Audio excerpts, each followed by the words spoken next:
Bueno, buenas noches para todos. Gracias por acompañar esta propuesta. En primer lugar, agradecer a la Escuela Freudiana de Montevideo eh, la idea de esta tertulia que inicia con este nombre que nos dimos trabajando en la comisión de enlace que se llama La Otra Escena y que busca de alguna manera, bueno, poner a dialogar el psicoanálisis y el arte y en particular en esta ocasión el diálogo es con el teatro. Para eso, bueno, tenemos el honor de contar con Gabriel Calderón, actor, autor, director y dramaturgo, ex director de la Comedia Nacional, que bueno, que aceptó nuestra invitación muy gustosamente, así que le damos las gracias por acompañarnos hoy. ¿Te paso a vos? Bueno, buenas noches. Hoy voy a estar junto con Karina moderando, muy contenta de estar participando y muy agradecida a Gabriel Calderón que haya aceptado la invitación. La propuesta que nos hicimos desde la Comisión de Enlace de la Escuela Freudiana de Montevideo fue de trabajar con esta modalidad de tertulia, ¿sí? Porque queríamos, bueno, que pudiera de una manera más descontracturada circular la palabra. Así que bueno, esa va a ser un poco la invitación a todos ustedes. Y quizás, si tenés ganas, preguntarte, Gabriel, ¿qué te convocó de la invitación? Bueno, buenas noches a todos y a todas, a la escuela, gracias. No, me acerco yo, me acerco yo. Es que no sé por qué estoy acá. Es muy difícil decir esto en frente a un grupo de psicoanalistas, pero supongo que, eh, no sé, es también una motivación, por lo menos, en mí lo es. Si trato de no ser tan ocurrente y decir más allá del no sé qué cosas motivan, siempre la invitación a conversar es interesante. Creo que cuando nosotros nos juntamos previamente y tratamos de entender si teníamos una conversación posible, ¿no? Porque yo lo primero que les dije es de psicoanálisis no puedo decir nada, de teatro puedo decir algo, si ustedes creen que eso tiene un diálogo pendiente, y allí estuvimos 1 hora y media, 2 hablando, y entonces dijimos, bueno, sí hay una conversación posible. Esa conversación me entusiasmó porque me obsesiona en el mejor de los sentidos, el teatro me convoca y cualquier posibilidad de repensarlo de otra manera es una manera de, no de hacer, sino de ser. O sea, en mí el teatro se expresa a través de la escritura, de la actuación, de la dirección, pero eso implica casi que un ejercicio. Y a veces, como cualquier grupo, nos cansamos de la endogamia, ¿no? De hablar del teatro con la gente de teatro, que es básicamente lo que hacemos cuando antes de una obra, durante una obra y después de una obra. Y a veces poder hacerlo en otro escenario, con otras personas, me ayuda y me obliga a repensar lo que usualmente digo de una manera y tiene sentido para una comunidad, pero no para otra, ¿no? Siempre recuerdo que, por ejemplo, yo por teatro aprendí francés y doy clases en Francia. Y siempre recuerdo la primera vez que me di cuenta que no me entendían cuando les decía más energía, ¿no? Y yo decía, plus énergie en francés, y decía, eso debe ser suficiente, estoy diciendo más energía. Pero el más energía culturalmente y en esa comunidad no quería decir lo mismo. Un actor vino y me dijo, cuando decís más energía, ¿qué querés decir? Y yo qué sé, más energía, más de todo, o sea, energía. Y es de repente algunos procesos que te obligan a repensar herramientas, palabras o una cultura del trabajo que vos ya no pensás, que la das por ganada y naturalizada. Eso, digamos, me invitó. Bueno, cedemos la palabra acá al público, al resto de los participantes, a ver quién se anima a ir tomándola. Quiero decir una cosita a partir de lo que decía Gabriel, que justamente, bueno, no son solo psicoanalistas, por suerte, los que vinieron hoy. Esa también era nuestra idea, poder poner a dialogar y que circulara justamente la conversación, un poco por esos mismos motivos también, ¿no? De decir de otras maneras algunas cosas.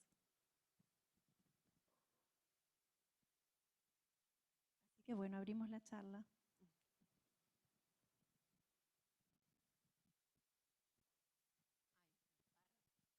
Tenemos ayudante, qué bueno. Bueno, buenas noches, qué bueno este encuentro y escuchando, recién decía, bueno, también a nosotros nos convocó esta instancia el salir de la endogamia, ¿no? El dejar de hablar siempre entre psicoanalistas. Y una pregunta pensando en el encuentro de hoy que me surgía era, ¿por qué vamos al teatro? ¿No? Cuando vamos al teatro, ¿qué es lo que uno... ¿Por qué uno va al teatro? ¿Para qué uno va al teatro? Me parece que a mí me hizo pensar, pero bueno, largo la pregunta.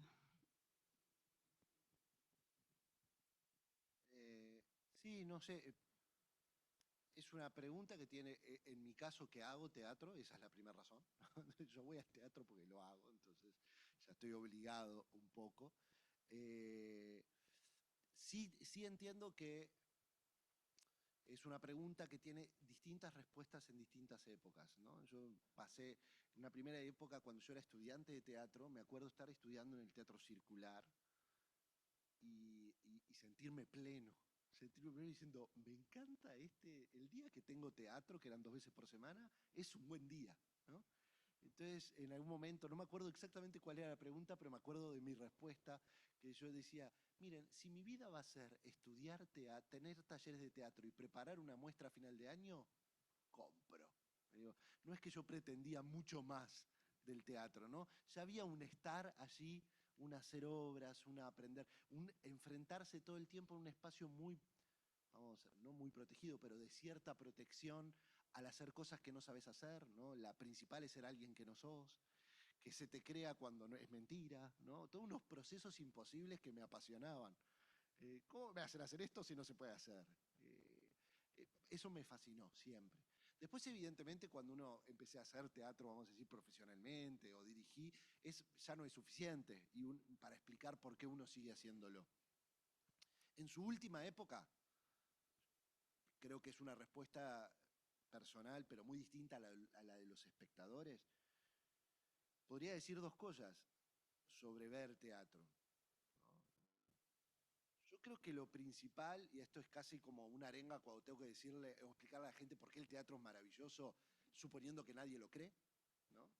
Eh, yo siempre digo que es un arte del fracaso maravilloso, ¿no? Es un arte que en comparación con los otros artes es muy inefectivo.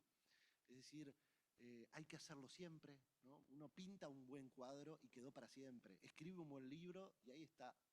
Hace una película, la mejor toma, haces 27, tomo la mejor. La música queda grabada, el teatro no queda nada. Y lo hiciste bien, maravilloso ayer, tenés que volver a hacer hoy. Muy ineficaz. Se parece mucho, me parece que esto dialoga con la gente, se parece mucho a la vida nuestra.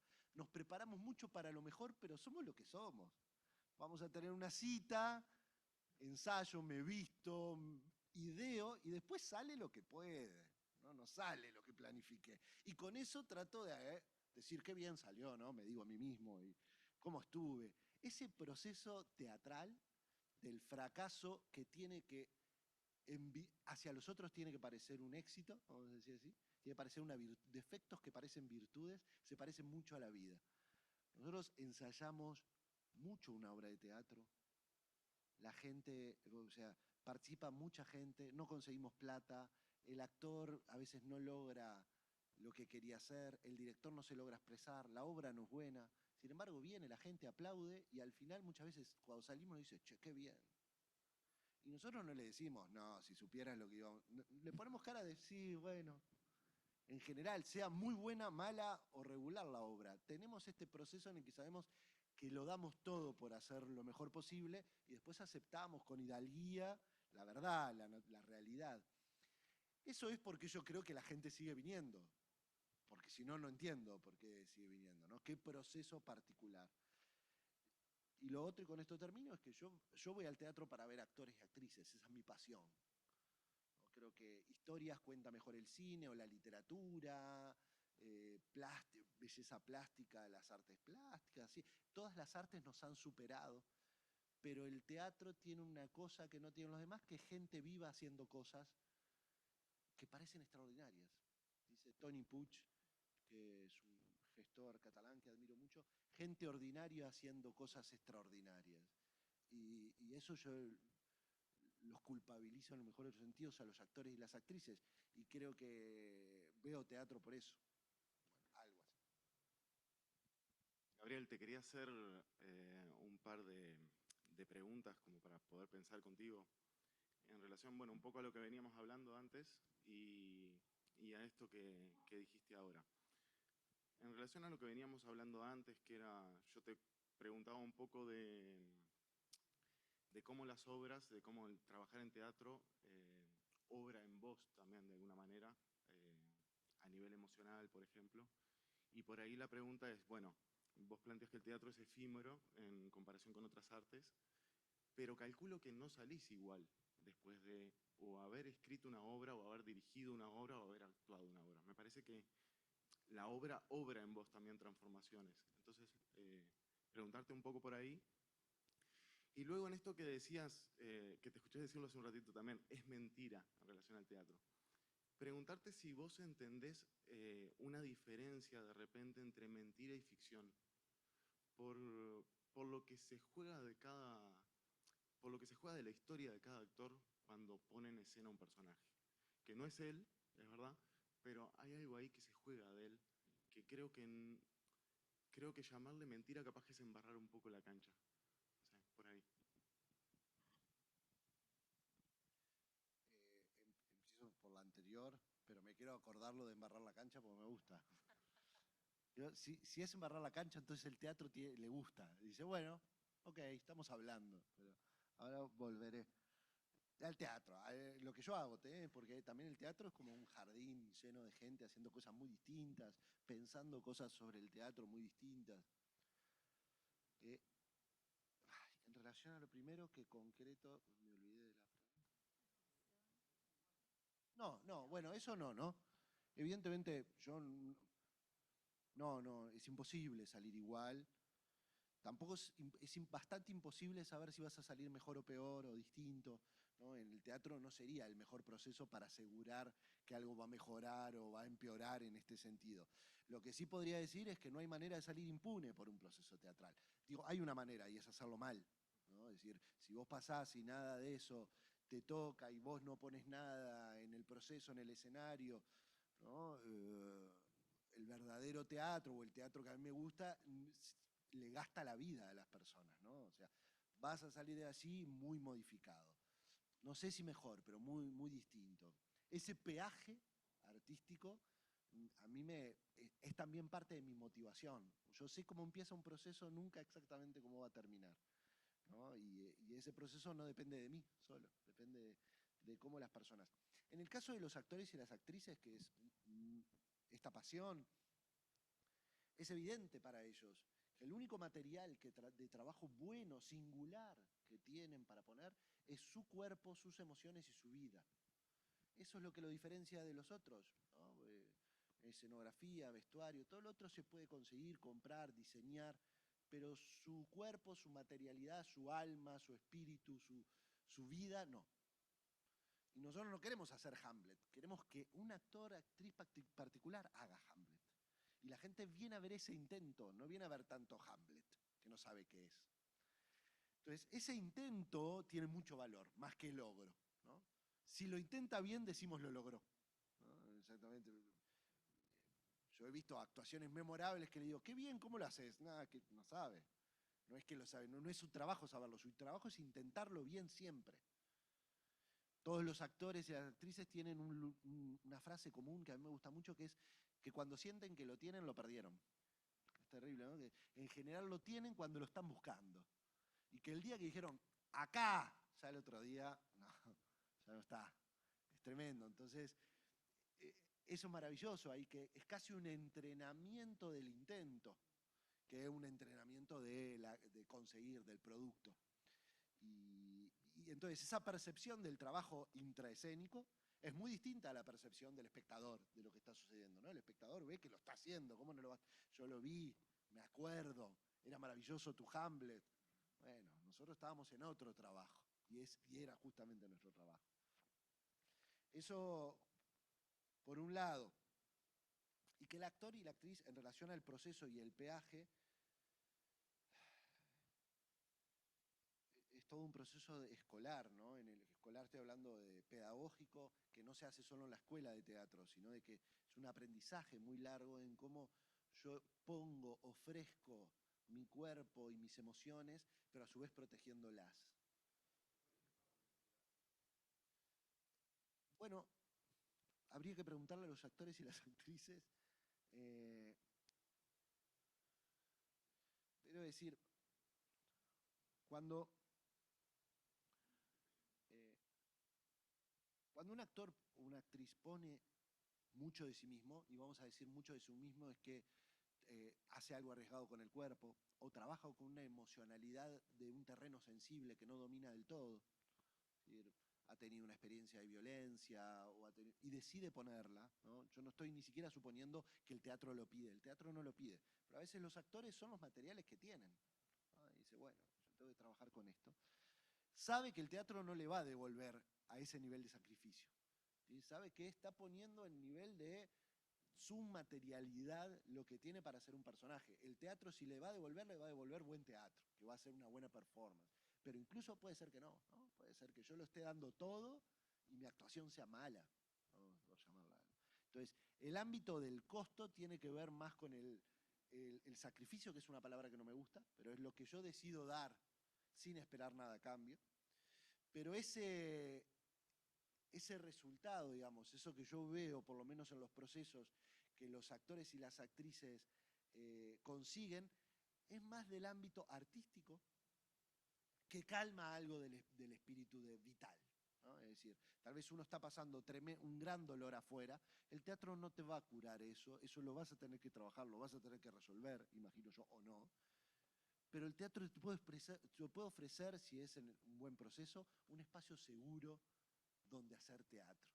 Y en ese lugar vas a poder trabajar con esos materiales, que tal vez en la vida te son inoperables, ¿no? Es decir, no puedo hablar sobre este tema porque me duele, no puedo hacer esto, pero en el teatro sí, porque hay un desplazamiento que llamaríamos poético, ¿no? Es decir, yo no soy el que hablábamos en el ejemplo de una actriz amiga que hablábamos de la muerte de alguien y ella se le acaba de morir a alguien. Bueno, evidentemente el teatro de repente hace posible la operación sobre la muerte que tal vez en cualquier ámbito de la vida cotidiana le vuelve imposible, ¿no?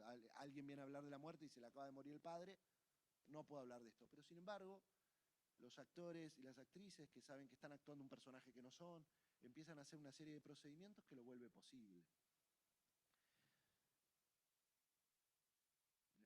Puedo estar horas hablando y sin decir nada, pero hay otra parte que me fascina del teatro, es que todos aprenden rápidamente, que tu día puede haber sido terrible, pero que acá venís a poner las mejores energías creativas. Es decir, que el teatro no es una terapia donde vamos a escuchar y ver qué hacer con tu material. El teatro se trata de hacer una obra, y en esta obra vos tenés un rol, y ese rol lo tenés que hacer bien, porque si no a todos nos va mal. Entonces tenés una responsabilidad. Y esa responsabilidad parte de que si sos un buen actor o una actriz, has podido aprender.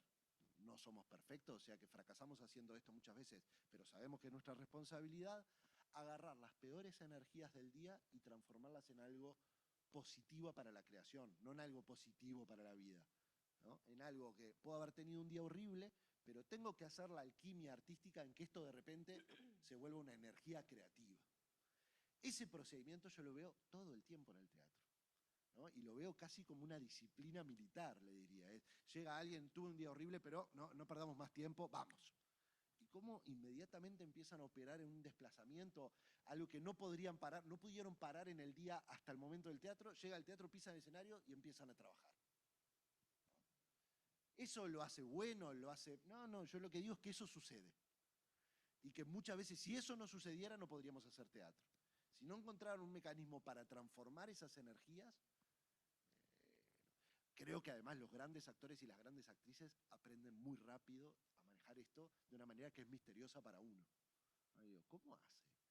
estaba con este problema y ahora está acá dándolo todo, me convenció de que es feliz, y yo sé que tiene una vida terrible, ¿no? Me quedaba pensando en relación a esto que decía Gabriel recién, en que en ese punto de contacto también, en ese alivio del ser, ¿no? Que también eh, en un psicoanálisis lo podemos pensar desde la posición de un analista, no siendo allí, ¿no? Me sugirió eso, lo que recién comentaba. Yo me Me quedé olvidé de pensando. algo. Ah, bueno, sí. Sonó muy fuerte. Bueno, yo me quedé pensando en varias cosas, ¿no? Te escuchaba hablar y los escuchaba a los compañeros también hablar y decía, bueno, qué bueno, porque sí hay una conversación, ¿no? Cuando escuchaba los puntos de encuentro entre la construcción de una obra de teatro o la construcción que se va dando en el armado de un análisis, decía, hablas de desplazamiento, de interpretación, de repetición, de un montón de cosas que para nuestro cotidiano surgen en este armado que vamos haciendo también, ¿no? Poner el cuerpo. Si bien no vamos a ir a hacerle el bien a nadie ni a transformarle la vida, hay algo que es transformador ahí. Y pensando en lo que decía Carla, ¿por qué vamos al teatro? Pensaba que por lo mismo que vamos a un análisis, en busca de algo, ¿no? De algo que a veces no siempre puede ser visto tan directamente. ¿Vieron como cuando mirábamos los eclipses con el vidrio ahumado? Hay algo que el teatro ofrece que es eso que queda velado, ¿no? Yo hoy llegué y quería ver qué había atrás del telón. Al pedo fui. No está bueno lo que hay atrás del telón. Y creo que hay algo de alivio que encontramos cuando vamos al teatro. A ver eso que tiene que ver con la vida, pero que ahí se puede soportar de otra manera. Y incluso en esto de lo imposible, cómo se hace, cómo no se hace. Y estaba releyendo la convocatoria nuestra, que habíamos hecho un recorte de una cita tuya, me pareció interesante poder preguntarte esto, bueno, ¿cómo pensar ese espacio que vos pones ahí entre la vida y la muerte? ¿Cuál es ese espacio? ¿Querés que la lea? Léela. Me acordaba que era mía la cita. Cuando me la dijeron dije, Yo dije eso, bueno, nos pasa todo el se tiempo. lo había robado a alguien. Ir al teatro no es solamente pagar por ver una historia, es comprar la posibilidad de participar en la creación de un espacio entre la vida y la muerte. Un circo donde todo se vuelve posible, incluso la caída. Cuando se acepta esta comunión, algo vital acontece. Sí, creo que la analogía del circo sirve mucho por la idea de aquella del circo del peligro, ¿no? Del equilibrista, de la moto en la, ¿no? Es decir, la posibilidad que es el fraude. A todos nos maravilló el Cirque du Soleil y le bajamos 3 puntos cuando vimos que los vas a ver en vivo y se le ven las cuerdas. Tienen cuerdas. Es decir, no se van a morir de verdad. Entonces, eso, la posibilidad de que salga mal es un atractivo, ¿no? Y el teatro eso lo tiene casi asegurado. Es decir, si no, no haríamos teatro, haríamos cine, y sin desmedro de otra arte, pero en el arte de la eficacia de hacerlo bien, el teatro tiene problemas, ¿no? Es eso, es lo que yo le diría, si quiere una seguridad es que lo vamos a intentar bien siempre, pero no que lo vamos a conseguir. Y que ese intentar se mueve, ¿no? Incluso no es igual para todos. Ahora, en el ámbito de la idea del circo, ¿no? De la idea de la expectativa, la idea de lo imposible, es decir, salir del hacerlo bien, digamos, si suponemos que el teatro es un arte donde hacerlo bien no es su mejor métier, entonces, ¿cuál es su métier? Bueno, intentarlo podría ser uno. Otra es que es un buen recuerdo de lo que vale hacerlo mal. Que hacerlo mal es un proceso en donde si estamos en comunidad lo podemos gestionar mejor. Eh, el teatro es muy bueno haciendo mal las cosas y sin embargo consiguiendo aplausos, ¿no? Un proceso en el que vos sabés que no es verdad, que esa persona no es un rey, ¿no? Que no tiene poder y sin embargo lo vas a ver ahí con una capa diciendo vaya a saber qué y te vas a donar, no en credibilidad, pero sí en expectación, que es bastante. Entonces, aquí, la pregunta es, si vas a fracasar, el teatro se pregunta, bueno, ¿haciendo qué? Porque Esperando a Godot ya se hizo, Romeo y Julieta ya se hizo. ¿Vamos a fracasar haciendo algo que ya se hizo bien? ¿No? Entonces yo creo que ahí todo el tiempo es necesario dar vuelta a las preguntas y encontrar otras ideas. Y la idea de imposibilidad empieza a ser una ambición. Es decir, si vas a fracasar, hace algo que nadie hizo, para que por lo menos explique tu fracaso. Es decir, si vos haces lo que ya otros hicieron bien, es como tremendo. Es decir, uy, a vos te salió mal, pero hasta ayer vino uno que le salía precioso. Bueno, entonces yo no voy a hacer ese personaje. Una buena estrategia del teatro, ¿no? Es decir, bueno, entonces yo me voy a poner un objetivo imposible, que esto es lo que llamamos obra. Muchas veces se esconde esta pregunta: ¿qué vamos a hacer que no se haya hecho antes? Eso esconde algunas cosas que a mí me interesa. Es decir, basta que no se haya hecho hoy para que no se haya hecho antes. Es decir, Romeo y Julieta se hizo hace 500 años, pero hoy, ¿no? Y si se hace hoy, bueno, que se haga en Londres, pero acá en Uruguay y en esta comunidad, ¿no? No es lo mismo hacer Romeo y Julieta hoy en Gaza que en Angola, que en Bolivia, que en Uruguay. Entonces, todas estas preguntas son pertinentes sobre cuál es tu estado de imposibilidad. Es Sábato Ernesto Sábato, al recibir un manuscrito de un autor joven que escribía, quería saber su opinión. Sábato le dice: está bien la novela, pero dice, ya estamos cansados un poco de ver a sus personajes subir escaleras convenientes. Y dice, siempre se enfrentan a desafíos para los que usted los ha preparado. Dice, póngale un muro, que queremos verlos caer. Y a mí esta idea de el teatro, Brecht decía, en el teatro se ensaya la revolución, ¿no? En la idea de un espacio de contención donde podemos hacerlo mal, ¿no? Pero podemos entrenar, porque la gente va a venir a decir, ay, a mí también me sale mal. Y no va solo eso en relación a la historia del personaje, ¿no? Va con la carne. ¿No vieron lo maravilloso que es cuando un actor se equivoca y todos hacemos como, ah, se equivocó? Es de repente, yo estoy escuchando y de repente se queda sin letra. Atención, aplaude la gente cuando un actor se queda sin letra. De repente se revela humano, fracasa, está más cerca de nosotros. Esta pregunta o esta premisa de lo imposible es lo que en otro momento todos decimos, hacemos teatro. Bueno, en realidad estamos empujando nuestro fracaso y nuestra imposibilidad. Estamos tratando de ver quién lo hace más difícil, solo para entrenar la caída que la gente viene a ver, ¿no? No es una caída mortal, evidentemente, pero en un punto lo es. Me quedaba pensando en esto que decías y en lo subversivo, ¿no? Justamente cuando los ideales justamente apuntan al éxito, la felicidad, ¿no? Bueno, ¿cómo lo pensabas ahí, ¿no? En relación justamente, bueno, porque tus obras tienen mucho de crítica, de lo social, de un montón de cuestiones ahí como muy revolucionarias en ese punto, ¿no? Bueno, cada artista, digamos, y cada artista en teatro es hablar de cada artista, cada grupo pone en cuestión y hace un acuerdo sobre cuál va a ser qué va a ser este trabajo, ¿no? Hay un grupo de artistas que dicen, bueno, hagamos esto, es decir, hagamos una obra comercial que nos vaya bien y hagamos plata. Esta es nuestra revolución. Estamos cansados de ser pobres, ¿no? Y bueno, ¿sabes lo que voy? Le voy a robar plata a todos haciendo una obra mala. Esta es mi venganza. O haciendo una obra buena, pero sin embargo, cara. Para mí, todas esas premisas son válidas con más o menor conciencia, ¿eh? Pueden no ser conscientes de esto y sin embargo allí está operando ese trabajo. Hay un punto que a mí me parece muy, hoy sobre todo, revolucionario del lado de los espectadores, que es el teatro sigue siendo un lugar en donde la gente que probablemente no compartiría ni una mesa ni una conversación si se enterara lo que piensa el que está al lado, ¿no? Entonces, venimos y no sabemos quién es el que me tocó acá y me siento y de repente me expongo a un mismo proceso y descubro las diferencias y los espacios comunes. Algunos quieren generar sentido común, es decir, quiere que toda la gente se ría, quiere que toda la gente se emocione, y es un sinsabor que a un artista le queda, y a mí me pasa porque me va bien, intento que me vaya bien, y cuando a todo el mundo le gusta, hay algo del trabajo que no estoy haciendo.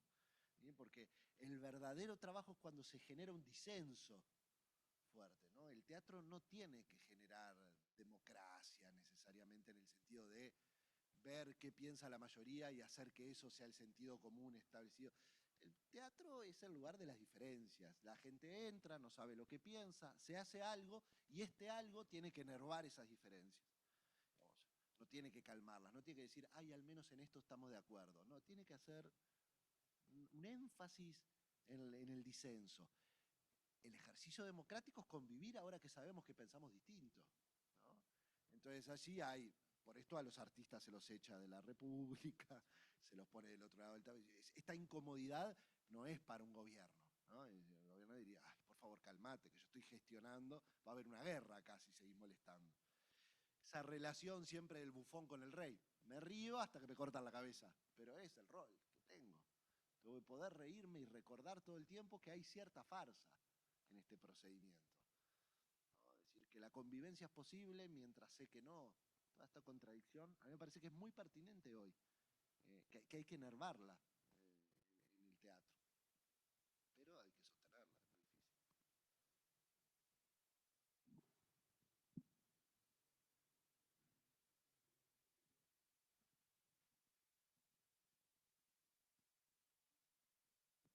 Bueno, primero agradecerte que estés acá hoy con nosotros, pero en realidad la pregunta que te quería hacer era por algo más clásico, digamos, para lo que es nuestra disciplina, y es ¿qué es lo que, no sé si fuiste vos el que eligió que se pusiera en escena Edipo Rey, pero ¿qué es lo que, vos hablaste del estado de imposibilidad de un lugar para decidir poner en escena una obra, ¿no? ¿Qué pensás de esa relación entre qué estado de imposibilidad te llevó a pensar en Edipo Rey para representarla? Es muy complejo, pero lo voy a resumir, explicar cómo en mi caso, digo porque la decisión era mía con un equipo, se decide programar una obra y no otras, ¿tá? La principal, el primer factor es el artista vinculado. Nosotros queríamos trabajar con Andrés Lima, el director. Yo diría, ¿por qué programé a Andrés Lima? ¿Por qué programé Edipo Rey? Porque Andrés Lima quiso. Ahora, no bastaba, porque Andrés Lima quería muchas cosas, que era el director. Y entonces empieza un diálogo, en donde una de las factores, él tenía esa obra, tenía otras, y yo le dije, ¿por qué Edipo? Nosotros queríamos, era un año de clásicos. Y yo le dije, nosotros estamos tratando de tener una nueva mirada, se llama Nuevos Clásicos, una nueva mirada sobre los clásicos. Entonces él propuso varios y me dijo algo que me acuerdo hasta ahora, que me gustó mucho su mirada sobre el Edipo, ¿no? Que él dijo, mirá, yo quiero hacer Edipo porque hace años que lo vengo trabajando y estoy convencido que Edipo sabe la verdad desde un principio, pero es muy difícil decirle a la gente que sabe, ¿no? Decía, cuando sabe? Ponete en su lugar. Empieza diciendo, bueno, quiero aceptar, hace tiempo que no acepto esto, que he decidido olvidarlo, o que la verdad que no sabía, llegué hasta acá y ahora, pero no, dice, si él saber tu verdad no es necesario, no es, ¿cómo era que él decía? No es suficiente para enunciarla. Entonces tal vez es mucho más simple andar diciendo que no lo sabe, y que él se va a enterar, y que él va. Y si vos lo ves, Edipo solo acepta cuando ya todo el mundo se entera. Cuando todo el mundo se entera, el tipo dice, ¡ay, qué terrible! ¿No? Pero vos decís, es muy grande todo lo que no sabe. Es posible, evidentemente. Pero esta idea de un personaje, no que se miente a sí mismo, sino que a sí mismo dice la verdad, pero a todo el mundo le miente porque no puede enfrentar frente a los otros la verdad, no enfrentar a sí mismo, sino enfrentar a los otros, me apasionaba, me parecía de la época, ¿no? Me parecía muy buena. Es decir, ay, Edipo sabe, no olvidó, lo sabe todo y no se engaña. Desde un principio dice, no, la peste, ay, qué terrible, busquen al asesino. Me parecía brutal. Y eso me motivó, digamos, dije, uy, intentémoslo. Esto permanece oculto para la gente. No es su motivación inicial que la gente se vaya con esto, ¿no? Es como, siempre cuento que Beckett en Esperando a Godot tenía una idea buenísima en Esperando a Godot. Es, dos personas esperan a alguien que no viene más. Es buenísima. Y la van a esperar todo el tiempo, ¿eh? Todo el tiempo están ahí. Viene Godot, no viene. Era un chiste de Godot. Nadie sale diciendo, qué buena Esperando a Godot. ¿Sabés que esperan a alguien que no llega? No, es la excusa. Hay una pequeña idea ahí que es un motor creativo. Y que lo vuelvo. Y que además nosotros ahora tenemos la doxa, tenemos la cultura, ¿no? Porque yo digo, Esperando a Godot siempre va a ser ahora una obra sobre dos personajes que esperan. Godot nunca llega. Yo digo, hay que escribir Godot 2, que es Godot entrando, ¿no? Diciendo, ¿no? Porque a ver qué tanto esperamos, algo tendría que decir. Imagínense la noche del estreno de Esperando a Godot. Imagínense la noche del estreno de Edipo, ¿no? O de Romeo y Julieta. Eso es una escena, ¿no? Porque nosotros ahora ya tenemos mucho, hay muchas partes de nuestro cerebro que se prenden cuando esa obra sale al escenario. Pero antes era un autor nuevo, ¿no? Era ver esto. Y, digamos, eso me motiva. Cuando un artista encuentra algo nuevo para decir sobre algo que ya fue dicho, me parece que ahí hay un trabajo que hacerse.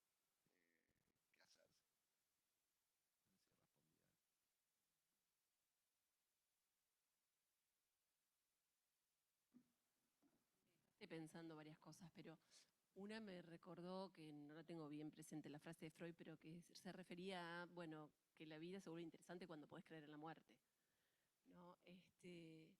Y ahora que hablabas de la creación, ¿no? Como que también es, digamos, freudiano, que él relaciona justamente la creación, ¿no? Poética con el jugar.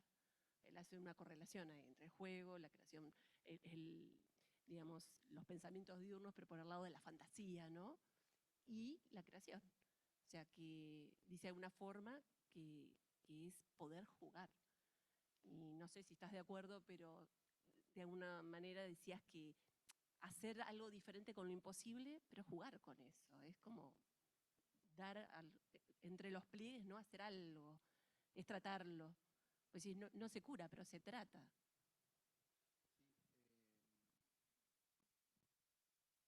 Por eso el teatro tiene algo de juego, evidentemente, y esto se relaciona mucho, toda la parte del juego de los niños, o del juego, vamos a decir, y el teatro tiene mucha analogía, ¿no?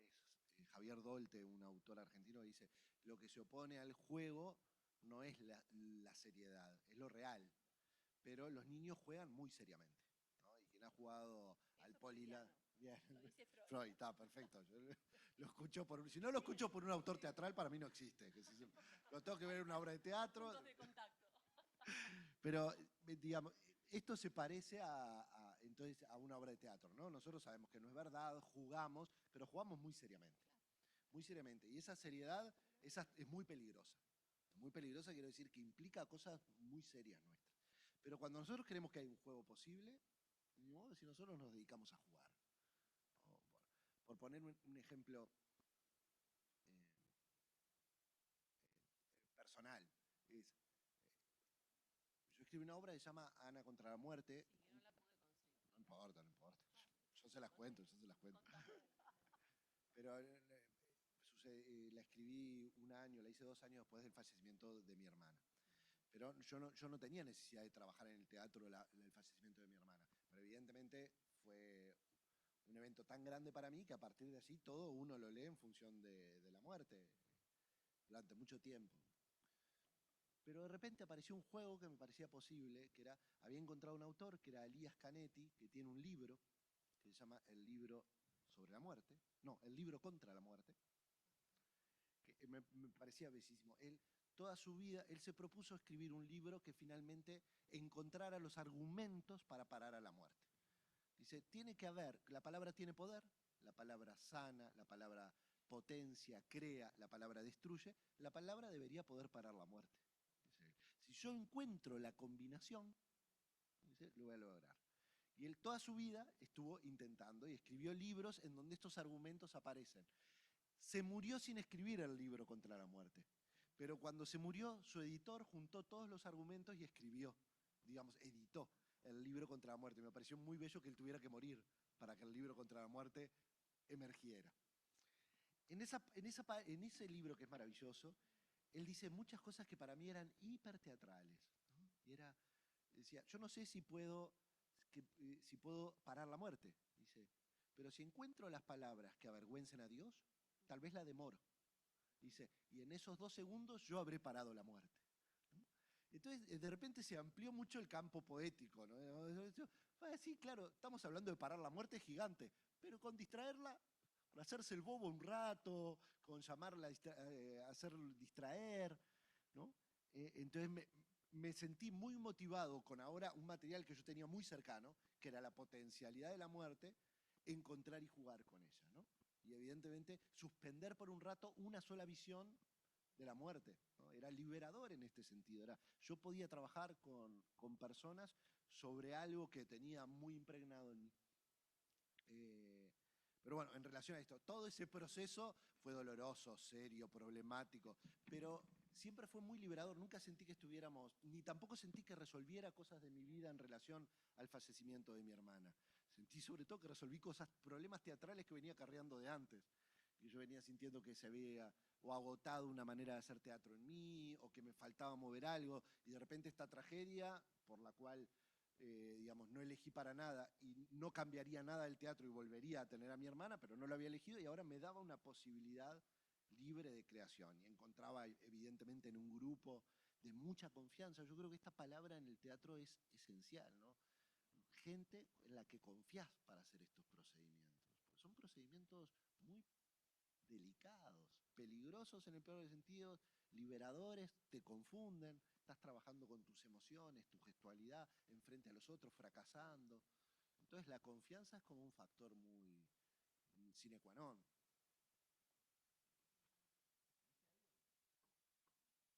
Creo que había una pregunta desde Fernanda que quería hacer. ¿Me escucha? Vive en Francia, la compañera. ¿Me escucha? No la vamos a ver, pero la vamos a escuchar. ¿No me escuchan? Sí, sí. ¿O sí? Sí, bueno. Mi pregunta es sobre la obra Us. En la obra Us, la voz de Dorothy escondida bajo la mesa funciona como esa otra escena de la que habla el psicoanálisis. Un lugar oculto, no visible, desde donde algo habla y estructura toda la realidad de los personajes.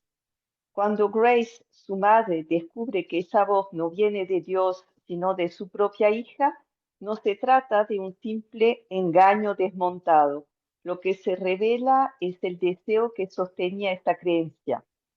Usted hace del teatro ese lugar donde lo real, lo que no se puede decir, se bordea justamente mostrando la maquinaria de lo que sostiene. ¿Qué le interesa que se revele al espectador cuando el teatro se deja ver como artificio? ¿Qué me interesa? ¿Comprendí bien? ¿Es qué me interesa que interpele al espectador cuando el teatro se revela como artificio? Que se Sí, que revele. interesa que se revele al espectador. A ver, Justo Us, como algunas de mis obras, tienen una cosa muy clásica del teatro, que es esto que llamamos una revelación, digamos, un secreto escondido que cambia la esencia de lo que se estaba viendo, ¿no? Así hay un proceso de engaño, es decir, el espectador durante mucho tiempo ha creído en lo que le hemos dicho y de repente descubre que lo que le habíamos dicho no era del todo verdad, lo que le había dicho la obra, ¿no? Pero, digamos, ese proceso de revelación de lo oculto se parece mucho a la novela clásica, digamos, al cuento clásico, en donde hay un misterio, una paradoja que funda la novela y el desarrollo la va a explicar y el final la va a revelar, ¿no? Es decir, este es el proceso, yo diría, un proceso tradicional de la narrativa. Es decir, hay un misterio que potencia una paradoja que hace que los personajes se muevan y todos creemos que Edipo sería clásico en esto, ¿no? Es decir, Edipo no sabemos al principio qué es él, ¿no? Estamos siguiendo la peste, el crimen, tal vez uno dirá, es muy obvio para nosotros, pero es muy difícil para nosotros leer eso sin la información con la que ya contamos. Entonces, digamos, en esos procedimientos hay yo te diría algo muy infantil en mí, que es ver la cara de sorpresa del público cuando lo has logrado engañar durante X cantidad de tiempo, es impagable. Debo ser muy honesto en este sentido. Engañar a un grupo de gente es muy difícil, engañarlos a todos durante un tiempo en el teatro es muy tentador, es muy difícil de hacer, y descubrir, no solo ver la cara, sino descubrir los procedimientos que uno puede hacer como autor ahora para que ese engaño sea sostenido por el espectador, porque de esto quiero decir, el engaño se sostiene porque el espectador o la espectadora comete algunos errores, ¿no? Que lo sabe, pero en el momento decide creer, ¿no? Es decir, tal vez durante toda la obra, voy a decir, esa obra es una mujer, una familia muy católica, lo estoy contando un poco para los que no conocen, una familia muy, muy católica, digamos, o que cree en Dios, y en la primera escena aparece la voz de Dios y le dice a la mujer, que es muy creyente, que tiene que matar a uno de sus hijos. Como se lo pidió a Abraham, tiene que sacrificar para demostrar el amor a Dios. Y esta mujer al principio se resiste, pero cuando la voz le revela algunas cosas que solo Dios podría saber, empieza a creer, ¿no? Y entonces toda la obra es cómo hace esta mujer para primero elegir a qué hijo matar, que ese es un problema, y después matarlo, porque no es tan sencillo. Parece simple hoy, pero matar a un hijo es complicado. Entonces es una comedia además.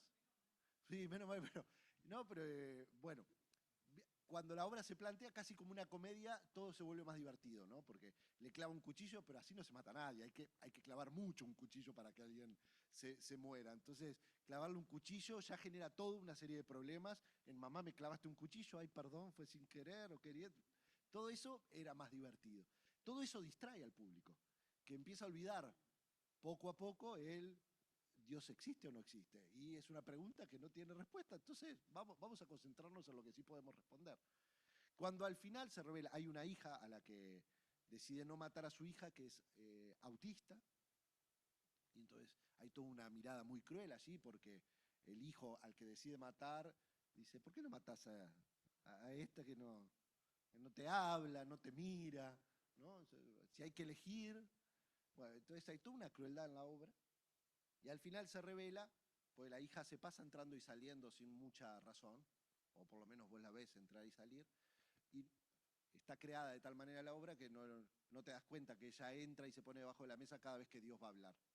Y al final se revela que era ella que hablaba con un micrófono, ¿no?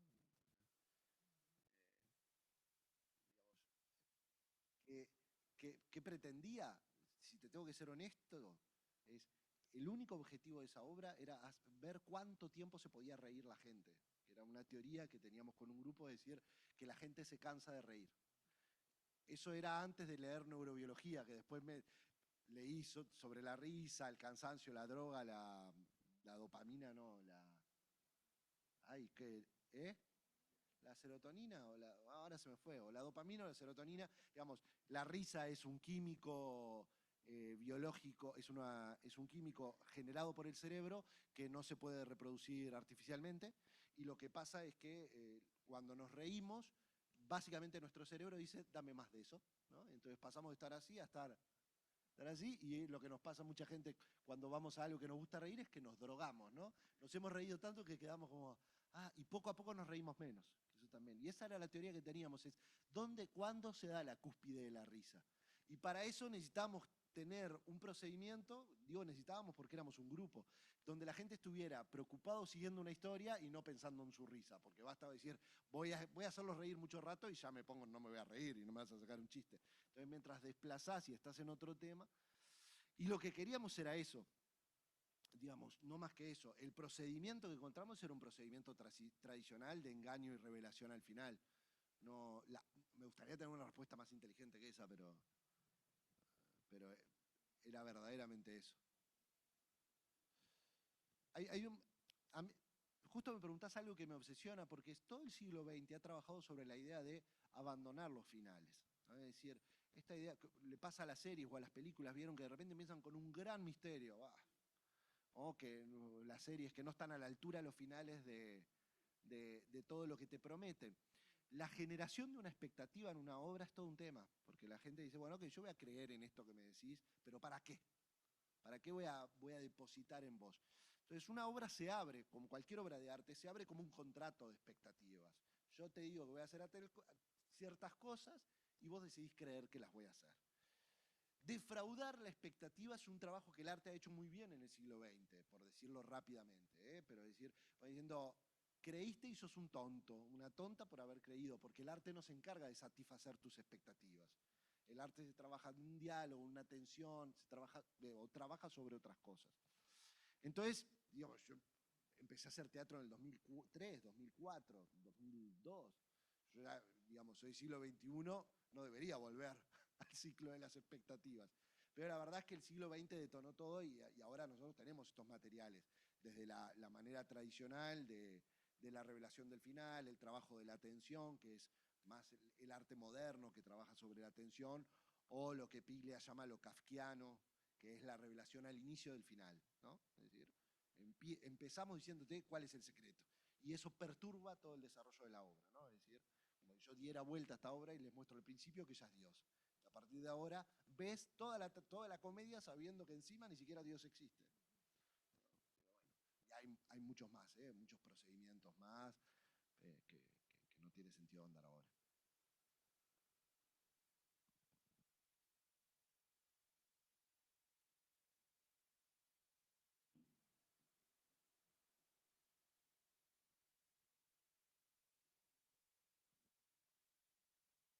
La risa, no, primero, la gente se cansa de reír, pero quiere reír más. Es como una cosa, es la droga, ¿no?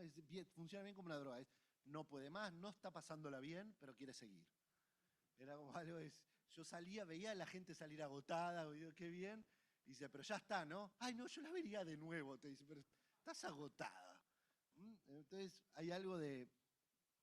Yo seguí el proceso el proceso de la risa se fue transformando por mis intereses poco a poco en el proceso de los actores y las emociones.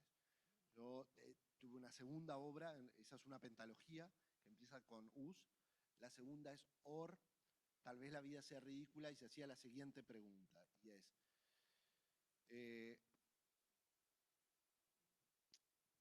digamos, la comedia es algo que funciona con el tiempo, se decía esto. Entonces, en esta sensación de la expectativa y el engaño, y es, ¿seríamos capaces de decirle a un grupo de gente, vamos a hacer un drama, y a los 30 o 40 minutos mostrarle que ese drama en realidad es una comedia? ¿Se pueden reír de lo que sufrieron hace 30 minutos? Y después ir como conclusión natural a la tragicomedia, es decir, darse cuenta que hay una convivencia de esto. Entonces yo escribí una obra, ahora no va a tener mucho sentido, les quisiera jurar que la obra era mucho mejor que esto, ¿no? Pero la obra empezaba con el drama de un hijo en el núcleo de una familia que tenía una hija desaparecida, y el drama comenzaba cuando ese hijo le tiene que decir a su padre que ha decidido que sabe lo que quiere dedicarse en su vida y quiere ser militar. Entonces ese padre dice, ¿cómo militar? Lo único que no podés ser es militar. Que los militares secuestraron y desaparecieron a tu hermana, ¿no? Y toda esta pelea generacional donde el hijo le dice, ese drama no es mío. Yo lo entiendo, yo era chico y yo ahora tengo un llamado. Ahora va a sonar terrible, pero les prometo que la obra era un poco más amable. A los 30 minutos, a los 40 minutos de la obra, empezaban a pasar cosas, venía un militar y ahí vos descubrías que el padre había sido militar también y se había peleado con los militares porque le habían secuestrado a una hija. Entonces él dice, secuestramos, sí, pero no me la tenían que secuestrar a mí. Nosotros, entonces, todo un tema muy delicado sobre el secuestro de los desaparecidos. Y este amigo que viene porque en el pueblo está sucediendo algo, y ahí a los 40 minutos lo que descubrís que está sucediendo es que el pueblo está siendo invadido por los extraterrestres. Y vos descubrís que está siendo invadido los extraterrestres porque vuelve a aparecer su hija desaparecida. Y ahí descubrís que su hija fue secuestrada durante la dictadura, pero no por los militares, sino por los extraterrestres. Y que ahora ellos, que durante 20 años odiaron a los militares porque le habían secuestrado a su hija, se tenían que unir a los militares para defenderse de los aliens. Les juro que estaba mejor contado esto en la obra. Entonces, los aliens, la primera película de aliens era Los tomadores de cuerpo. Entonces, cuando los aliens arribaban, que arribaban a través de la hija desaparecida, lo primero que hacían cuando la capturaban era tomar el cuerpo del otro. Entonces, en un momento en la obra, y esto es la tragicomedia, los aliens se van, pero dejan a esta alienígena capturada y ella provoca un salto de cuerpo en toda la familia. Entonces, el padre está en el cuerpo de la madre en el cuerpo de la niña en el cuerpo del militar. Y los aliens se fueron y ahora ellos tienen que aprender a vivir en el cuerpo del otro, al que odian. La obra trabajaba sobre la teoría de que yo tengo que convivir con alguien que detesto. No solo convivir con, convivir en. Y que eso es una tragedia, ¿no? Bueno, esta era la teoría de la segunda. Lo único que quiero decir es que la gente se reía y se molestaba por igual manera. Nosotros en ese proceso de ensayos trajimos a un par de familiares desaparecidos al final, antes de estrenar, solo porque nosotros, además, la obra se escribe en el contexto de que habíamos perdido porque yo quería que ganáramos, pero acá probablemente haya gente que dice ganamos, pero había sido lo de la ley de caducidad. Entonces la ley de caducidad no se había, digamos, no se había derogado. Y entonces yo decía, cualquier persona que se moleste con esto, que vaya y que vote y que trabaje mejor. Nosotros estamos haciendo teatro y nuestro procedimiento es entender que nosotros ahora tenemos que convivir en un país donde la mayoría del país decidió que estos temas no son prioritarios y que la impunidad y la injusticia es mejor sostenerla que darlo. Entonces me parecía eso más grave que la obra de teatro. Pero sí lo que estábamos de acuerdo todos trabajando, que no queríamos era lastimar a un familiar de un desaparecido, que viniera a la obra y dijera, encima tengo que ver esta, ¿no? Entonces invitamos a dos en particular, y la verdad que las dos personas nos dijeron lo mismo, era, no, me parece una obra de teatro, no me gusta particularmente, me acuerdo que me dijo, a mí no me gusta lo que están haciendo, pero no tiene nada que ver con mi dolor. Y dije, bueno, está perfecto, porque después sí vino gente que se hacía la ofendía o que se molestaba, y eso era muy lindo porque había gente que le gustaba la primera parte y no la segunda parte, y gente que le gustaba la segunda y no la primera. Eso me parece que ponía una relación. Había una frase de Wilcox, una poeta inglesa, que decía, teníamos esta teoría, que es, ríe, y dice ella, ríe y el mundo reirá contigo, llora y llorará solo. Y entonces, en que la tristeza y la emoción, la rabia, hay muchas emociones que son privadas, mientras que la risa es contagiosa. La risa se ríe uno, después se ríen 4, después se ríen 20, y están riéndose todos. Entonces, ¿cómo podíamos pasar de un proceso privado a un proceso colectivo? Era la tesis con el actor. Y la tercera obra, y con esto termino, es Ex, que revientan los actores. Después de jugar con esto, en Ex nos preguntamos, ya sabemos que pueden pasar de la tragedia, del drama a la comedia, pero ¿pueden ir y venir? Y drama, una escena de drama, una de comedia, una de drama, una de comedia, una de drama. Y nuestra teoría es, si hacemos esto, revientan los actores. Si el actor tiene que darlo todo por el drama y después tiene que darlo todo por la comedia, tiene que darlo, los actores empiezan a vibrar en un nivel que van a reventar. Y bueno, hicimos esa obra que también fue posible. Los actores no reventaban, pero uno tenía la percepción de que hasta dónde. Siempre trabajaba con grandes actores, estaba Marisa Bentancur, que es infinita, es una locomotora, y siempre vos decías, cuando llegó a su límite tenía más, ¿no?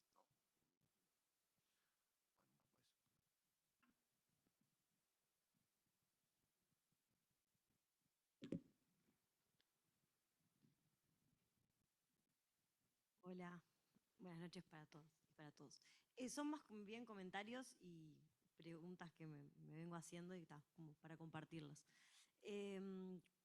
Pensaba en esto del juego, uniendo un poco, ¿no?, esto del juego. El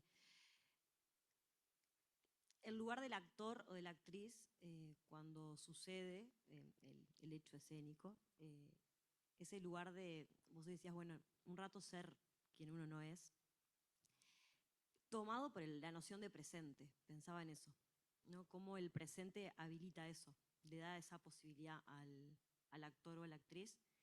Y te quería preguntar, o por lo menos pensar ahí, ¿qué lugar le das vos a la noción del presente, a la categoría de presente, no sé, a la experiencia? Me acordaba de alguna vez que leí algo de Agamben, ¿no? Esto que dice que, bueno, que el presente siempre se nos escapa. Pero parece que en el teatro hay algo ahí, también como el objeto A se nos escapa, pero hay como intención de tomarlo, capturarlo, no sé, poder decir algo de él. Entonces, un poco esa la pregunta. Después también algo que me está interesando mucho es pensar la noción del silencio, ¿no? Bueno, en el análisis, tanto en la posición analista como en la posición de analizante, el lugar del silencio es muy importante. Y pensaba en la escena también, en el teatro, el silencio, el lugar, y lo estoy pensando más bien como ahí como vos como director, ¿qué lugar le das al silencio en la escena y por qué, ¿no? Y también me pensaba si en ese silencio no es la posibilidad en la que de alguna manera el actor se plantea, eso lo estaba como pensando, ¿no? Se plantea lo que le está pasando a ese otro que también dispone su cuerpo, que es el que escucha, ¿no? El que escucha la escena, ahí el espectador, ¿no? Está todo medio mezclado, pero... y eso, que te da ahí el lugar del silencio bueno, creo que era por ahí. Sobre el arte del presente, creo que es un libro de Ariane Mushkin, si no digo mal. Sí, ¿no? Me veo allá, Betty, que es una gran actriz, pero ¿es el arte del presente? Sí, ¿no? Una directora francesa que habla mucho sobre esto, porque decir, la operación a futuro con el pasado es el arte del presente y es la única manera que tenemos de estar, habla en referencia al teatro. Pero te puedo decir una o dos cosas, no tanto del arte del presente, sino de el ser presente en escena, ¿no? De hecho, los actores y las actrices trabajan mucho su presencia. ¿Qué quiere decir eso? Bueno, que cuando están en un escenario, esto se trabaja, se entrena, pero estar presente en un escenario, que vos sientas que se paró, ¿no? Y de repente se paró un tótem que vos tenés que ver. Trabajan sobre la idea de imantar la mirada, que me estés escuchando, no solo por la convención, sino de ser magnética o magnético a la mirada. Lo hacen desde una premisa que ya es interesante, vuelvo a lo mismo, la damos por supuesta, pero no por supuesta es menos interesante, que es, también parafraseando a Hamlet o a Sergio Blanco en este caso, que él habla de, no es el ser o no ser, sino que los actores son y no son todo el tiempo, ¿no? Es decir, quien hace Hamlet es y no es Hamlet, y tiene que trabajar sobre esa contradicción, que es verdad en su contradicción, ¿no? En su tensión, que él es y no es. Que en este momento que está haciendo Hamlet, él está haciendo Hamlet, ¿no? Él es un Hamlet, el Hamlet teatral, existe, es real, vamos a decir, no es verdad, es real, ocupa un espacio, pero a su vez no deja de ser Gabriel Calderón que actúa. Él tiene esta dualidad, esta contradicción en su esencia. Eso lo vuelve interesante, por un lado. Por el otro lado, yo te diría que si soy extremo, si soy extremo, sí, es una palabra justa. Si soy extremo, todo el arte teatral es una contradicción, se basa en la contradicción, en este hecho. Que, digamos, que es mucho más usual la contradicción que la fluidez. Por darte un ejemplo. Vamos a hacer Hamlet. Y si acá hay no se da así usualmente, pero si hay un elenco, yo empiezo a dar el reparto y a nadie le toca lo que quiere. Esto en las escuelas se ve siempre. Cuando se da el reparto y todas las caras de Gertrudis, ay, Graciela, dice, ay, qué bueno, sí, todos ponen cara de que les gusta el personaje que le tocó, pero incluso al que le tocó Hamlet no le gusta Hamlet, ¿no? Vos vas y lo felicitás después y le decís, che, qué bien Hamlet, y dice, toda esa letra, ahora de todo, ¿no? Y siempre hay alguien que va y le dice, ay, te tocó Claudio, yo quería ser Claudio, ¿no? Es decir, lo mejor siempre le pasa a otro. Eso es yo te diría, es más común que lo otro. Nunca vi una cosa de dar y todos, justo lo que quería. No, puede haber uno que venga y me lo acepte. Pero incluso al que le pasa no lo dice porque sabe que todo el mundo no recibió lo que quería. Entonces es mucho más común esta tensión de voy a tener que hacer lo que no quería hacer. Segunda, cuando estamos trabajando, esto es muy usual, o por lo menos yo lo veo continuamente, siempre el que está en escena no le sale lo que le estás pidiendo. Y todos los que están afuera dicen, es obvio lo que te estás pidiendo, ¿no? Quieren explicarlo. Están ahí, siempre hay uno que dice, ¿puedo decirle yo a mi manera? ¿No? Y sí, bueno, tal, ¿no? Y el que está acá está como con una imagen de, ¿no ves que estoy trabajando? No, o sea, claro, es fácil porque estás ahí, pero acá, entonces yo digo, bueno, mira, vos, vení, pasa ahora, pero vamos a cambiarlo un poco. Y ya te dice, ¿cómo cambiarlo un poco? Yo sabía hacer eso. No, pero vamos a hacerlo distinto porque vos... Entonces siempre me piden algo que no sé hacer. hay una sensación de que nunca me dejan hacer lo que sé. No me dan el personaje que quiero, no puedo hacer lo que sé. Que es la base de este ser y no ser del personaje. Es decir, en una ignorancia total que no existe, vendría una persona y me diría, mira, perdona, ¿cómo te llamabas? Vos. Victoria. Entonces, Victoria, mira, te tocó Gertrudis. Ok, Victoria dice, ¿tengo que hacer Gertrudis? Sí, tenés que ser, tiene que ser verdad. Ok, ¿dónde está Gertrudis? No está. Uy, tengo un problema, porque la tengo que hacer. Y tiene que parecer verdad. Bueno, tenemos unos textos. No es suficiente. Porque vos tenés la responsabilidad de hacer bien Gertrudis. Y los textos no son suficientes. ¿Qué te dirías vos inmediatamente? Esto se ve todo el tiempo. Bueno, yo voy a hacer de mí. Que eso me sale bien. O sea, nadie hace mejor que yo de yo. ¿No? Es decir, yo soy la mejor haciéndolo mal. ¿No? Y ahí el director debe decir, no, pero vos no. No podés ser vos, porque tenés que ser Gertrudis, y Gertrudis no existe. En esta contradicción de dos espacios que no podés habitar, ¿no? Estás destinada a intentar algo que nosotros vamos a llamar personaje. Es decir, mira qué bien que lo hace. Pero ese lo hace no existe como territorio real. Entonces, todo este arte del presente es una gestión de expectativas, futuro, lo que quiero ver de la obra, lo que va a decir, con el pasado, lo que fue, lo que traje, que se va imprimiendo en su momento, pero que está muy, muy tensionada por esto, ¿no? Bueno, eso en relación a lo primero. Lo otro es el silencio. No soy yo un gran artista ocultor del silencio, ya lo verán. ¿No? Pero no soy yo, de hecho, en mis obras siempre se grita mucho, se habla muy fuerte. Creo que tengo esta sensación. Algo que decías que es verdad. El arte teatral se hace con gente. Si no hay espectadores es un ensayo, no es teatro. Pero esa responsabilidad compartida no es igual. ¿No? Tenemos roles distintos. Nosotros ensayamos 6 meses, 3 meses, todos los días, toda la noche. ¿Ustedes qué hicieron para venir acá? ¿No? ¿Se prepararon? ¿No? Se puede hacer la pregunta, pero no se puede exigir mucho, porque los que teníamos que prepararnos son nosotros. Eso establece una relación de silencio, de escucha y de diálogo. Es un silencio muy activo, ¿no? Ya fuera el del escenario o el del público.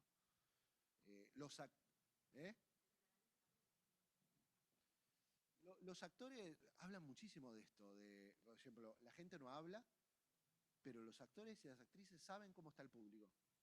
Ay, no te lo pedí, están seguros. Salen y dicen, estaban difíciles hoy, ¿eh? Sí, y en general, no sé si no siempre están de acuerdo, pero hablan de algo como si existiera. Es decir, hay un público divino. A veces yo que estoy del otro lado, es una percepción distinta, pues es una percepción del escenario con las miradas puestas. Entonces, esto es algo que a mí me pasa mucho como director. Yo como director no dirijo mucho más después de que la obra está, porque sé que mi escucha ya está pervertida. Yo estoy escuchando errores o cosas, pero no en el centro de la mirada. Entonces, muchas veces iban a hacer algo, pero no estás acá, viendo qué le provocó a la actriz o al actor un cambio. Porque sentía, porque vio, porque escuchó. Y desde allá, o desde afuera, o de donde estés, no se escucha igual. Entonces, todo lo que sería energía, escucha, silencio, es una cosa muy vívida para el actor y la actriz. Trabajan con ese material, operan sobre ese silencio, sobre esa oscuridad, como si no existiera.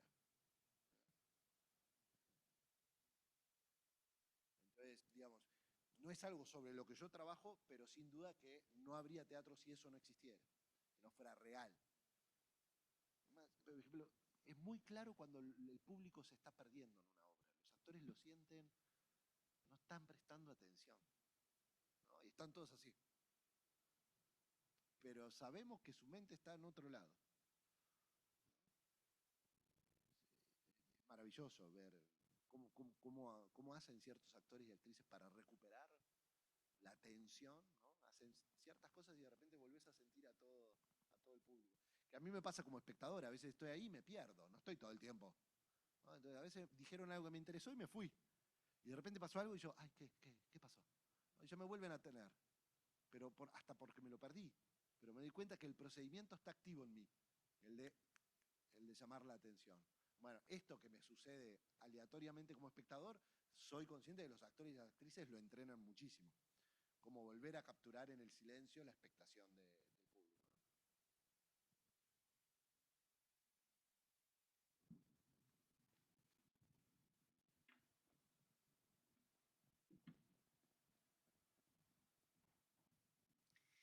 Me quedé pensando algo en esto que vos traías hoy hace un rato, ¿no? De así como los actores o el director se van preparando en una obra que de repente llevan algo personal, pero no es que lo van a elaborar ahí, ¿no? Vuelvo a la pregunta que hice hoy, de para qué uno va al teatro, y tampoco es para resolver algo de uno o elaborar algo de uno cuando uno va a ver una obra, pero si uno se deja afectar, ¿no? Por eso que ve, sea una obra de teatro u otra expresión artística, es como que quizás hay algo, porque me hiciste acordar en esto que decías como, ay, como uno a veces se va y de repente hay algo que te despierta de nuevo.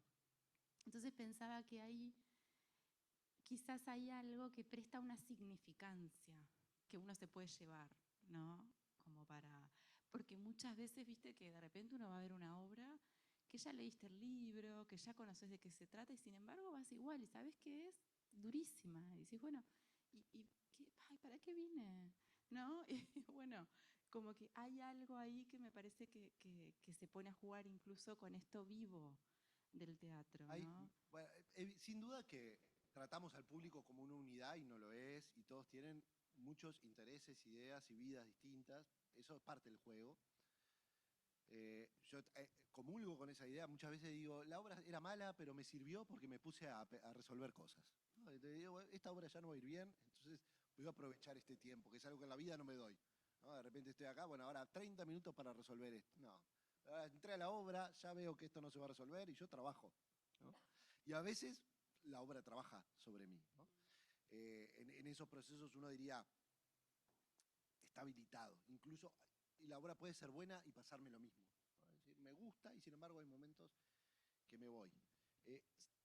Si volvemos a la analogía del juego, uno diría, si el teatro es un juego y el teatro forma parte del público, la gente debería tener ganas de jugar el juego, ¿no? Y debería tener ganas de decir, bueno, yo vengo a hacer un trabajo también y no es simplemente consumir y decir me gustó o no me gustó.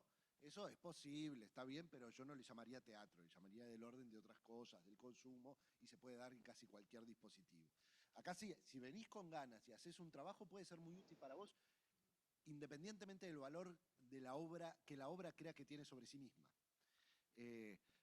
Creo que lo hablábamos la otra vez, a mí siempre me gusta la idea de Picasso, el galerista de Picasso que cuenta que Picasso pintaba retratos también, ¿no? O sea, pintaba lo que pintaba y además pintaba retratos para la gente, muy caros.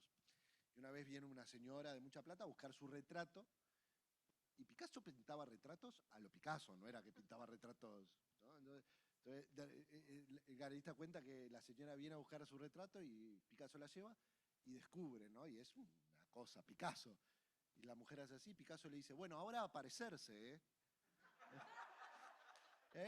Eso me parece un ejemplo bellísimo del arte, ¿no? Es decir, la gente viene con expectativa de que esto se parezca a nosotros y a veces olvida que el trabajo es así, de encontrarse acá, ¿no? Que hay que confiar. Como mira, yo te hice un retrato, vos sos esto, buscate. No trates de que esto sea un espejo, de alguna manera. Entonces, ese proceso muchas veces se olvida, pero yo entiendo que esa es la parte bella. Por ejemplo, a mí me ha pasado alguna obra, en OR pasaba, en EX también, alguna obra que generaba algún tipo de molestia. Y yo sentía que hacía mi trabajo, sentía, bueno, ¿no? Y me agarraban al final, a la salida, y venían y me decían, no, porque... Y entonces yo, a discutir. Y claro, me acuerdo una vez en Colombia, ¿no? Estoy así y estamos discutiendo. Claro, Colombia era OR, y Colombia tiene desaparecidos hoy. ¿No? Entonces estaba toda esta discusión y yo explicando nuestro contexto, y venía una guerra de argumentaciones al final. O sea, se había terminado la obra, era fuera con el público. Y eran unas 10 personas discutiendo conmigo. Y poco a poco, tengo que decirlo, empecé a convencerlos. ¿No? Yo daba un argumento y decía, y daba otro, y entonces de repente uno dice, Ah, entonces me gustó. Y le digo, no, no vale. La obra no viene con explicación del director. La obra hace eso, te genera y vos me agarran, yo doy la discusión, pero no para que ustedes digan, ah, qué buena obra. Yo doy la discusión y es más, prefiero eso y vuelvo al otro, ¿no? Me encanta que guste una obra, pero siempre uno tiene esa sensación de si le gusta a todo el mundo hay algo que está mal acá. Hay un disenso que es mucho más útil que el consenso en el arte. Pero bueno, somos humanos también, nos gusta que nos quieran y que digan qué bello lo hacemos. Hola, Gabriel. Acá. Te voy a contar cuando yo vi mi muñequita hace muchos años, no era en un teatro, se había hecho el año anterior, con mucha gente hablando de ella, y tenía muchas ganas de verla. Y la vi en un lugar que era como una especie de, en la casona de Punta Carretas, era como un living, con sillas, algunos tachos con luces, o sea que no era, estaba como desprotegida, ¿no? Los actores estaban ahí y ahí se paró la obra. Y no es un tema, yo hablo como espectadora, que me gustó o no me gustó, no pasó por el intelecto. Si yo te soy sincera, no sé decirte bien la anécdota. Con lo que me quedé fue algo que a mí me parece de las cosas del teatro que más me intriga, que más misterio tiene, y es la habilidad que tuviste tú como dramaturgo y como director. La pregunta es, ¿qué conciencia tenés de eso, no? Pero te voy a decir lo que me pasó a mí, que era como si se filtrara en mí, en una grieta de mí, y operara desde un lugar muy subterráneo y casi a modo de revelación, que no te puedo decir muy bien tampoco poner en palabras, porque hubo una especie de conmoción en un lugar que era como vasos comunicantes que no estaban a la vista y que tampoco tuve la necesidad de ponerlo a la luz de mi conciencia. Cuando pasan esas cosas, es como que se produce un movimiento muy fuerte y creo que este es el ambiente para que ustedes también lo pongan en su mirada profesional, ¿no? Cómo una obra puede generar algo que no pasa por una consideración intelectual de está buena, me gustó, me hizo gracia, disentí, sino cuando se filtra por lugares que ni siquiera están muy alumbrados dentro de uno. ¿Qué grado de conciencia tenés de todo esto que puede traer?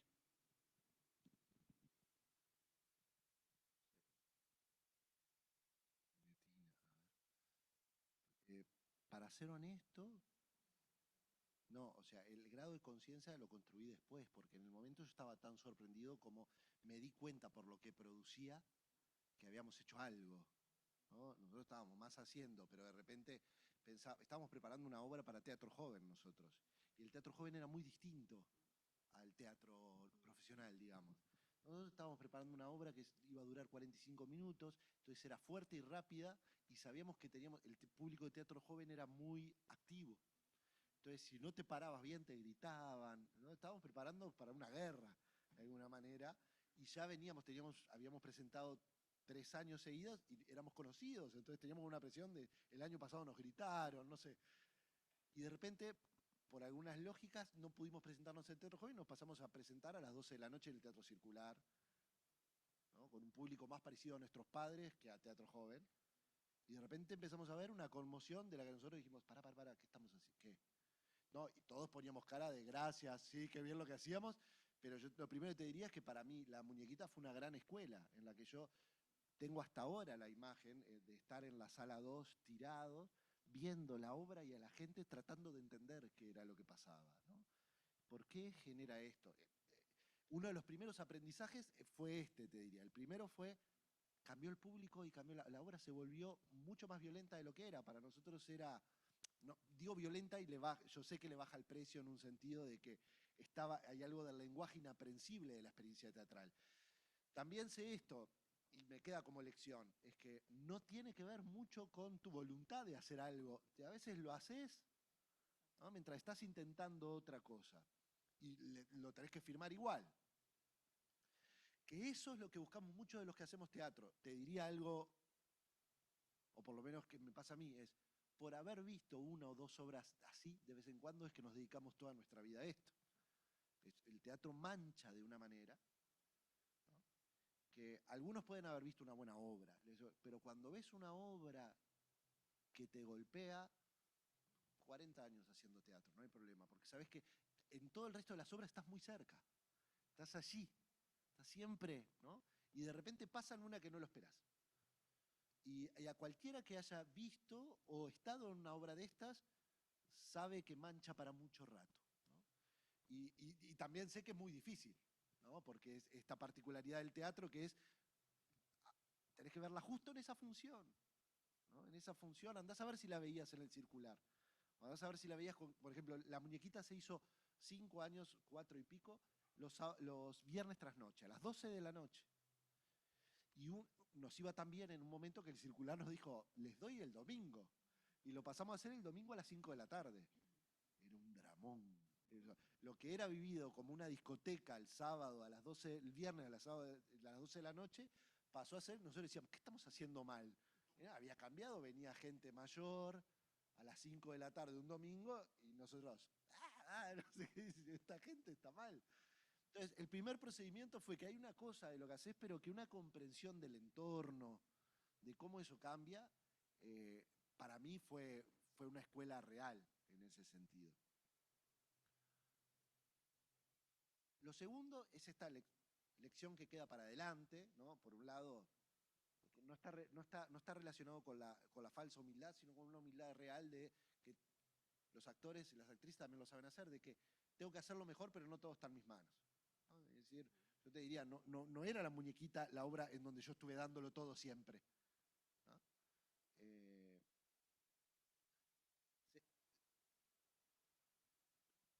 Hay una obra, te quiero poner en relación, una obra alemana que yo vi en el 2004, cuando yo no estrené, La Muñequita no la estrené yo el día del estreno, porque me había ganado una beca. Entonces yo la ensayé un año y la estrenó Ramiro Perdomo. Y yo me fui a estudiar dramaturgia y dirección a España. Y cuando estaba en España, estaba en un grupo de estudio, y el grupo de estudio me dice, mañana vamos a ir a ver la Volksbühne. Ahora la puedo pronunciar, pero en el momento sentí, Bühne. Dije, ¿qué? Mañana vamos a ver la Volksbühne. ¿Lo qué les digo? Que mañana vamos a ver a la Volksbühne. ¿Conocés lo que es la Volksbühne? No tengo idea de qué es la Volksbühne. Y todos empezaron, ¿no sabes lo que es la Volksbühne? Ay, ¿no sabes lo que es la Volksbühne? Ay, no, te vamos a sacar una entrada, vení a ver la Volksbühne, no sé qué. Bueno, Volksbühne era uno de los teatros de alemán, de Berlín, y a Marthaler dirigía. Me acuerdo, sacamos una entrada número 70, fila 70. Ya perdísimo. Sobre los 10 mandamientos era la obra. Vi una emoción en un festival, estaban todos como si fueran a ver, yo sabía de Peter Brook, de Ariane Mushkin, Marthaler no había escuchado en mi vida. Y estoy ahí, y empieza a suceder la obra, y yo no conecto, ¿viste? No entiendo. Eran como 3 horas y media, iba 1 hora y media, yo diciendo esto, y me empecé a preocupar por qué les iba a decir, ¿viste? Esto va a terminar. Yo veía que el de al lado lloraba y no sé qué, ¿y yo qué les voy a decir? No entiendo, está en alemán, no me pasa nada. Bueno, terminó, ¿no? Yo siempre hacía este cuento, me lo sé bien, porque siempre lo conté muchas veces, decía, venía, ¿y qué te pareció? No, sin palabras, le digo. Impresionante, ¿no? O sea, nunca había visto algo así. Dice, ¿qué les voy a decir? Estaban todos emocionadísimos. Yo no había entendido, me había aburrido, no me había gustado.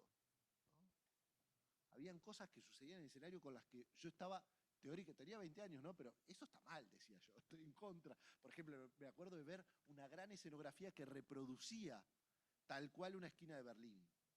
Decía, toda esa escenografía, ¿por qué no la hacen en la esquina de Berlín? Que la vienen a reproducir acá. Con el cartel, había un cartel que me acuerdo, había un cartel de neón, y dice, con ese cartel hago una obra yo, con lo que sale ese cartel. Toda mi indignación. Bueno, está. Yo vine para acá y cada tanto contaba esto. ¿No? Pues una vez vi una obra, no saben. Los idiotas estos, que dan todo por un arte que no se entiende, no sé, mucho. Y una y otra vez yo utilizaba, dando clases en la IAM, por ejemplo, cada tanto venía, mirá, le digo, una vez vi una obra que no me gustó, pero mirá lo que hacían. Le digo, mirá, en un momento se tiraban al piso y hacían esto. Al otro año, yo una vez contaba este cuento, que siempre es interesante, digo, pero mirá lo que hacían. En un momento tocaban el piano de esta manera. En un momento, 10 años después, estoy diciendo, bueno, mira, una vez vi una obra que no me gustó, pero mira qué bueno. Bueno, no sé si no me gustó, digo yo. No, mira, esta obra ha operado en mí de una manera tan brutal, ¿no? Que creció míticamente, hasta en mi narrativa, y yo no me puedo olvidar que una obra que cambió mi manera de ver y de pensar el teatro es una obra que me aburrió, que no me gustó y que no entendí. Y cuando trabajo, yo no le puedo decir a la gente que venga a ver una obra que no le va a gustar porque no viene nadie, pero no tengo que ser mediocre al entender que hay algo del procedimiento misterioso que incluso la gente que agradecería, que no está en el ámbito del lenguaje y del cerrar. Esto decíamos, ¿no? Hay algo ahí. Yo con eso nos desvelamos, diciendo, ojalá pudiéramos dominar ese misterio, ¿no? Pero sí sabemos que tenemos que dejar ese espacio, porque hay un ámbito en donde el otro lado hace un trabajo. Y me gustaría decirte una última cosa, solo por compartir grandes momentos que a mí me han impactado sobre algo que no domino, ¿no? Yo años después estudié en el Lincoln Center de Nueva York sobre dirección. En un momento, acá no teníamos, no tenemos una escuela, en su momento no había de dramaturgia, que ahora la hay, pero no había de dirección. Y yo, bueno, me intenté hacer algunos cursos de especialización y en el Lincoln había un proyecto. Fui a estudiar y tomé clases con un ruso, que para mí fue todo un descubrimiento porque por primera vez accedía como a la fuente de cosas que nunca, ¿no? Tuve clases sobre circunstancias dadas, que circunstancias dadas es algo que aprendemos y que hacemos como ejercicios, y de repente venía el tipo y decía, no, circunstancias dadas son 4 años de estudio. Y nadie puede hacer, claro, bueno, hay un ejercicio que yo siento que se lo estoy contando a Betina, pero se los comparto con todos. Que, ¿viste el ejercicio de, perdón, hace así, hay un ejercicio que hacemos en teatro generalmente que es, bueno, entras a bañarte, ¿no? Entonces, bueno, entrá. Dice, ¿qué, atravesaste la puerta? Ah, no, perdón, abro la puerta. Entro a bañarme, me saco la... ¿Y no cerrás la puerta? Ah, perdón. Abro la puerta, la cierro. Todo esto, y es un ejercicio que dura 1 hora y que todos aprendemos. La Escuela de Acción Teatral, me acuerdo Mario Aguerre haciendo el huevo. Bueno, tenemos todo esto, un aprendizaje de dominar el cuerpo con la narración. Bueno, hice este ejercicio con Maguchi y llevó 4 horas y media. Nunca vi algo así. Estaba por favor pidiendo que nos liberaran, ¿no? Porque era milimétrico, era agarrar un pomo como se agarra un pomo, ¿no? Decía, ¿cómo agarrás? Entonces decía, ¿cómo abrís la puerta? Así. Entonces decía, a ver, vení. Y te llevaba hasta una puerta y decía, no, otra vez como. Entonces tenías que aprender a agarrar la puerta. Era tremendo. Hasta el momento que, claro, vos te entras a la ducha, yo me había olvidado, entras a la ducha, te bañás, te pones shampoo y siempre hay un momento que el profesor te dice, se corta el agua, ¿no? Imagínate lo que era se corta el agua cuando vos no habías podido, habías estado 4 horas para entrar a bañarte y ahora tenés que resolver. Bueno, esto era tremendo. Pero él dio una lección que a mí, que está muy relacionado con esto que hablamos, de los espectadores. Él hacía un ejercicio sobre la responsabilidad. Decía, los que hacemos teatro tenemos una responsabilidad, que es saber que la platea es un misterio y que ese misterio no está vacío, sino que está lleno. Y decía lo siguiente, ¿no?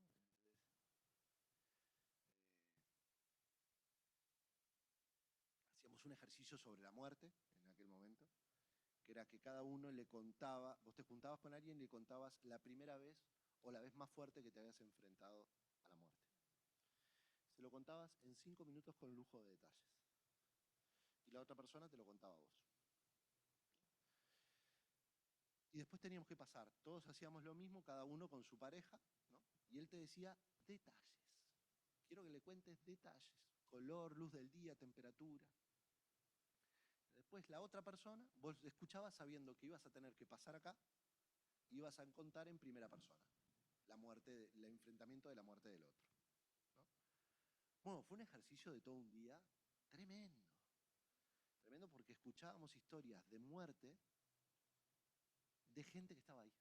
Entonces vos sabías que la persona que estaba acá no estaba actuando porque no tenía que hacer tenía que simplemente pasarnos una historia que para alguien de ahí era muy importante. Y éramos tanto, porque éramos como 70, que vos no sabías de quién hablaban. Y de repente venían historias y vos decís, ¿de quién estarán hablando? Entonces eso cambiaba mucho, ¿no? Y él hacía todo un ejercicio después de que vos recuperaras la responsabilidad de hablar frente al autor. Es decir, no hablas de Hamlet como si Hamlet no existiera. Está ahí, te está mirando. Estás hablando de su madre y de su padre. Dice, puede ser que Hamlet no exista, pero ¿qué sabes vos de la gente que vino? ¿Qué sabes si su madre no lo engañó, si no duda, si no huele a podrido? ¿Qué sabes vos cuando enunciás esto que eso no existe? Y empezó a trabajar sobre la idea de tenemos la responsabilidad de crear al autor, no el autor de escritor, sino del personaje que hago, está allí mirándome. Eso me cambió para siempre la idea del misterio, ¿no? Yo siempre depositaba el misterio en mí y poco a poco entendí que el misterio estaba allí. Que cuando la gente cree que la mirás porque haces algo, y en realidad vos estás buscando, ¿no? a la persona de la que estás hablando. Entonces yo creo el silencio, y creo que los artistas, viste esta idea de que el actor y la actriz observan mucho. Yo creo que hay una parte que nosotros tenemos como un lugar común, pero que es una realidad de que nosotros observamos, contemplamos, y en eso nuestra manera de hacer es mirando al otro, ¿no? Eso que llamamos escuchar, pero yo creo que es una escucha activa con la mirada, ¿no? De estar allí diciéndote al otro, yo dependo de vos. Es muy obvio, Chekhov decía, el teatro escupe la mentira, por esta idea de escupe la mentira, quiere decir que nadie sabe lo que es actuar bien, pero todos sabemos lo que es actuar mal, porque todos sabemos cuando alguien nos está mintiendo. Es decir, es tan obvio que me está diciendo algo que no entendés, o que no crees, o que no es real. Entonces, esa cosa de entrenarse en el misterio, vamos a decir, es, nosotros estamos forzados, ahora estoy hablando de la gente de teatro, a tratar, aunque no podamos, tratar de poner en procedimientos y en métodos ese misterio, ¿no? Eso, ¿qué hacen? ¿Qué no hacen? ¿Qué quiere decir? ¿Son conscientes? Esa inconsciencia. No sé si respondí un poquito, pero algo de eso yo siempre siento que sigo haciendo. Gran actriz. No sé si no la conocen, yo creo que sí, porque todo el mundo la conoce, pero... ¿Sos psicoanalista también? ¿Sos psicóloga? Era para público en general, se podía, pero vos sos... Muy bien. No, está bien, pero sería un secreto maravilloso que tenías.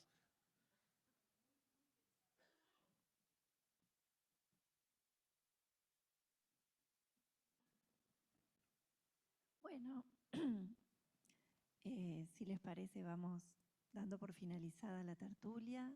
Muchas gracias a todos por las intervenciones, por los comentarios, por las preguntas. Muchas gracias, Gabriel. Muchas gracias, Gabriel. Yo solo quería agregar esto, que me quedé con esta idea de que la experiencia, ¿no?, teatral, en todo caso, lo que nunca te deja es indemne. Y en eso tiene una gran analogía con haber, digamos, o estar en análisis, ¿no? La experiencia del análisis. Que vos dijiste, si no es malo, bueno, ¿sí? Y no es por el lado de la comprensión, ¿no? Bueno, muchas gracias y esperemos que volver a reencontrarnos en algún otro momento. Gracias.